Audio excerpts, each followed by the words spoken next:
Australia's luck might be coming to an end. The nation hit the jackpot, riding high on a few golden sectors which lined its pockets for decades. But here's the brutal truth. Australia didn't diversify, didn't innovate, didn't future-proof. Instead, it doubled down on a handful of lucrative industries like a gambler betting it all on red. And now, the economy is a house of cards, one black swan away from total collapse. I'm Biko Konstantinos, and that's what we're going to talk about today. I went to Rebel Sport the other day and tried on some new TNs like a Greek geshe. I called over a worker and told him that the size he gave me didn't fit. He told me to try it with the tongue out. So I did that and told him, it still doesn't bloody fit. But you'll definitely fit if you join my community. So why don't you like this video and subscribe to my channel if you haven't already. I've got the looks. Nah, not really. I've got the brains. Nah, wrong again. But together, imagine the music we'd make. Now today we're checking out this video titled Australia's Quiet Collapse, and it's from the channel How Money Works. The full video goes for 19 minutes and it's been viewed 1.4 million times. So I encourage you to check it out in full. But for today's video, I'm going to be mostly focusing on the parts to do with property. Now let's see why Australia should scare you. UBS, which acquired Credit Suisse following its collapse, recently released the 2024 report, and once again, Australians had the second highest median net worth on the planet. What I'd like to know is how has Australia been so productive and so innovative to make it one of the most wealthiest countries in the world? Australia has become so wealthy by getting lucky in just a few key industries, and then by going all in on keeping those industries alive by any means necessary, including its own long-term viability. Australia got ultra lucky with the vast amount of desired resources sitting under the ground. Australia makes billions and billions from selling its resources overseas, from royalties paid to state governments, and from corporate tax from mining giants. Because the revenue's been so huge, Australia's become lazy economically, relying on this slush fund money to keep coming in to cover all the insane government spending. The key to Australian wealth is dirt. Either digging it out of the ground to export as unimproved natural resources, or by selling it back and forth to one another. Or by buying up dirt in the form of land. Australia is now a country full of mini Lex Luthors, determined to own every piece of land they possibly can. Lex, what is this obsession with real estate? All the time, land, land, land. Of course, the most obvious place where this has happened is in the country's outrageous real estate market, which makes even the most overpriced cities in America look downright affordable by comparison. The fact that Sydney's been ranked the second least affordable city in the world, behind a place like Hong Kong for goodness sakes, is an absolute global embarrassment. This is basically a catastrophe that should be setting off alarm bells across the entire country, yet Australian policymakers actually seem to love these ultra high house prices. In fact, they seem to be doing everything in their power to ensure that house prices keep growing exponentially. It's like seeing a house on fire, but instead of trying to put it out, you pour fuel onto the fire, making it so much bloody worse. Now, at this point, you might be thinking, how the f did this place get so rich to begin with? Was it really just putting a bigger number on their homes and calling that wealth? Well, yes. It's very clear that ultra high house prices are the main reason that Australians are considered wealthy compared to other countries in the world. I mean, even if you add up super, which is 4.1 trillion, and shares, which is 3.3 trillion, that only equates to 66% of property wealth. I mean, try and wrap your head around that. The cost of housing in Australia has made every single problem so far even worse. And it's also going to make it much harder to fix. This is very true, but because so many Australians hold so much wealth in property, there's absolutely no way they want to see their house prices fall. Even house prices staying flat would be unacceptable in Australia. It's not an understatement to say that creating wealth through property is a national obsession. In fact, it's probably more like an addiction. Now, if you were to try to take away the source of someone's addiction, and that's what Australia faces, trying to unwind some of this ridiculous speculative demand for property. But the question is any government in Australia actually willing to try to reduce demand for housing, knowing the public outcry that it would cause? I bloody hope so. According to a broad market survey, the average age of a first home buyer in Australia is 36 years old.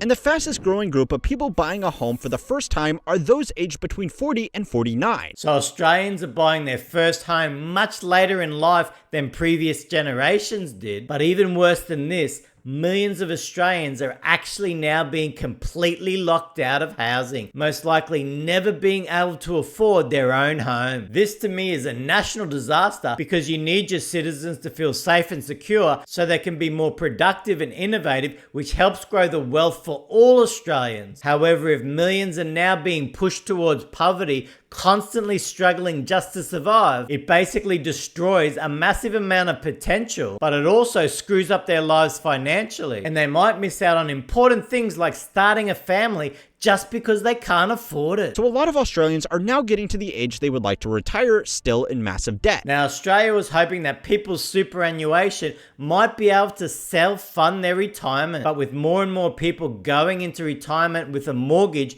or even worse, without any home ownership, they're going to really struggle as their housing costs plus the cost of living really puts pressure on them financially. But how did it get this bad in the first place? There is the usual combination of investor speculation, generous financing, NIMBYism, and high levels of migration into cities that couldn't expand fast enough. Add in falling interest rates for the decade prior to COVID, and then after COVID, crazy policies that poured more fuel onto housing, where property owners have won the housing lotto, but young people can't even afford to buy their own home. But on top of that, Australia has added its own special ingredients. We didn't want house prices just to be high. We wanted to send them into the stratosphere.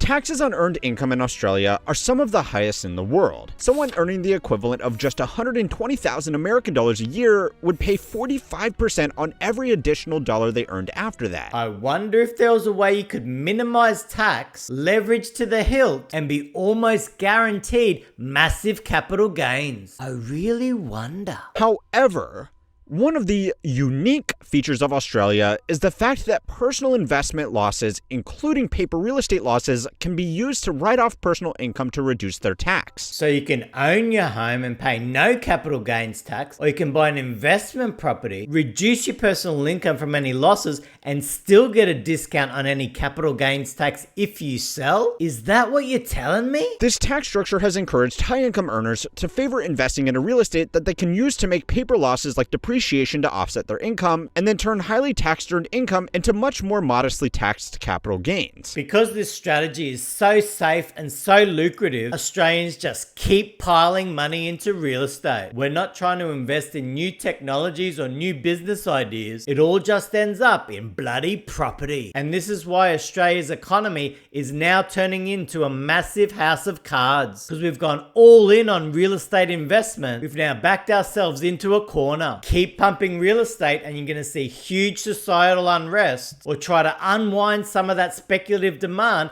and then the economy could drastically suffer. The system, called negative gearing, is almost universally agreed to be broken. It would be a lot easier to tax everybody at a lower rate and get rid of these write-offs. But it's been really hard to make that happen because they can't afford this house of cards to unravel. Every second Australian thinks that negative gearing is a great policy, and without it, rents would just go through the roof. But that's because they love it. It basically helps property owners fast track being able to buy more and more properties. And what's better than a system where a property investor can much more easily buy their 8th property than a renter can just buy their first? That sounds like a fair and sustainable system to me. There is now so much debt and wealth tied up in Australian housing that the Australian economy could be wiped out by even the indication that the government could rein in these incentives. And this is why Australian governments prefer to try and implement policies like first homeowner grants and things like that, because it looks like they're trying to help the community with housing. But in actual fact, it puts more upwards pressure on house prices, which is the opposite of what's required. But it does allow them to keep kicking this housing Ponzi down the road, hoping that someone else might have to deal with the consequences. The same thing is happening with other less obvious policies as well.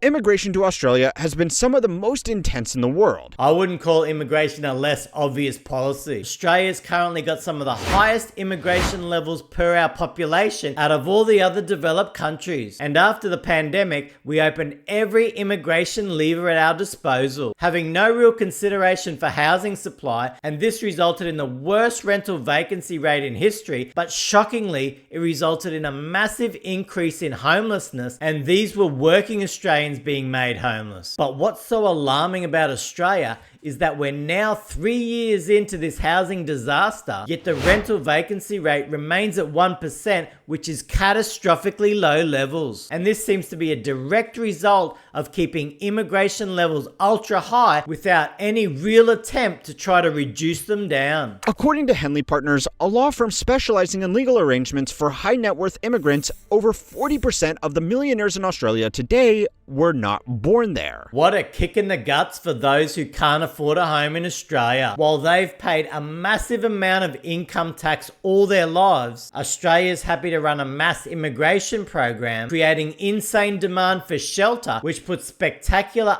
upward pressure for house prices as well as rents. So even though hardworking Australians have contributed hundreds of thousands in income tax, they're unable to afford their own home because the government wants to ensure that house prices constantly rise. Our government's policies are not going to reduce house prices. We want house prices to grow sustainably. Perhaps the biggest problem is that so far they have managed to keep everything on track. But there is a difference between success and delayed consequences. Pumping the housing Ponzi has worked for Australia so far because the majority of Australians still own property. But as more and more Australians buy their first home later in life, or perhaps can't ever afford their own home, the economic benefit from property owners getting richer will be completely wiped out from the millions of Australians being pushed towards poverty. Australia has some of the most valuable banking institutions in the world, but most of their books are tied up in lending to an overvalued real estate market. All we need is something like sustained higher interest rates or sharply rising unemployment, and this housing bubble created over the last 25 years will all come crashing down. I'm Biko Konstantinos.